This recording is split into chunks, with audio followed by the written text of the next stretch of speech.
As I said in an earlier video, oat milk is a massive trend right now, and I think that it's here to stay. It's a delicious plant-based alternative to cow's milk, and it's really great if you have allergies to nuts and you can't have almond milk, allergies to soy, so you can't have soy milk.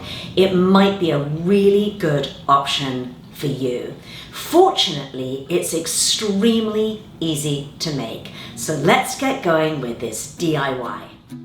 So the first thing that you're going to do is grab your oats. You want old-fashioned organic oats. You can get gluten-free oats. You could use steel-cut oats, but I am preferring to use old-fashioned because I'm going to show you how you can reuse them at the end of this video, which you're going to love.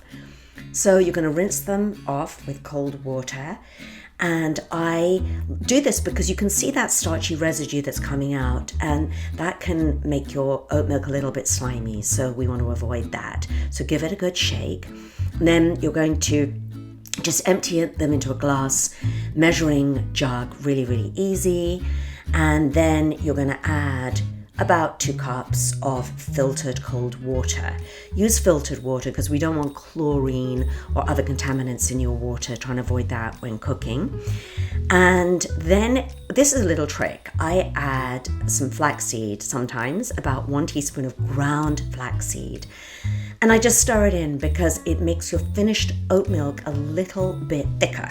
And you're not adding any additives, so it's just a nice touch to do that, but it is optional. So leave it overnight or for at least 8 hours.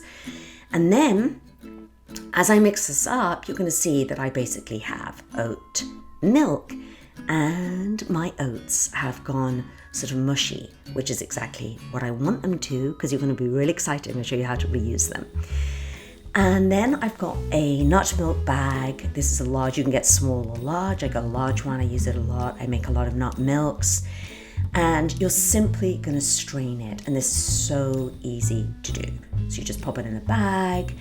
And then instead of sort of hanging it up and thinking I've got to leave it to strain, it's really easy. You just literally squeeze out the oat milk, which is fun and you can just do in a matter of seconds. And you want to do not throw away those oats. And there's your oat milk. Now this is an alternative version. I've just put oats and water in a blender without soaking. A lot of people do this, but you can't reuse the oats, which is why I don't love this version. And then you blend them really, really well. And this is you can do if you're in a pinch, if you want to make your oat milk really quickly. And then it's the same method. You just empty them into your nut milk bag and you strain them as you would the first method that I showed you how to do.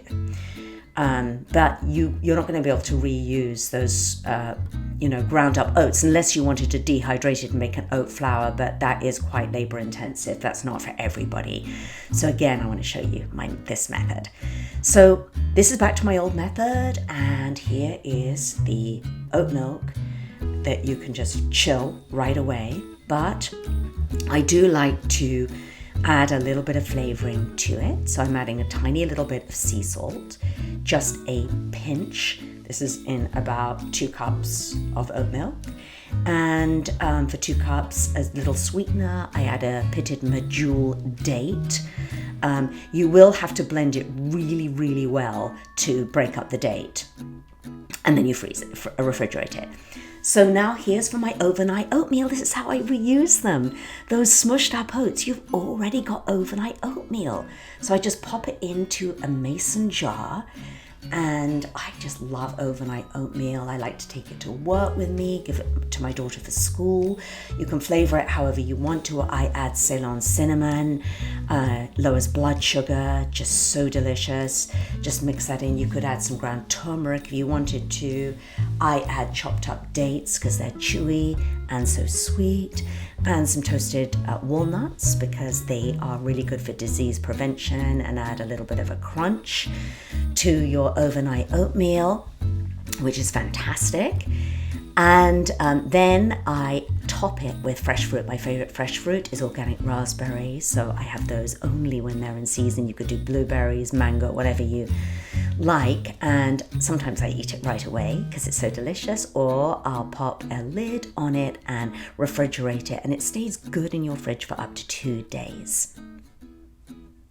So you can see that was so incredibly easy. Easy, inexpensive, and delicious. If something ticks all 3 boxes for me, I am in. How about you?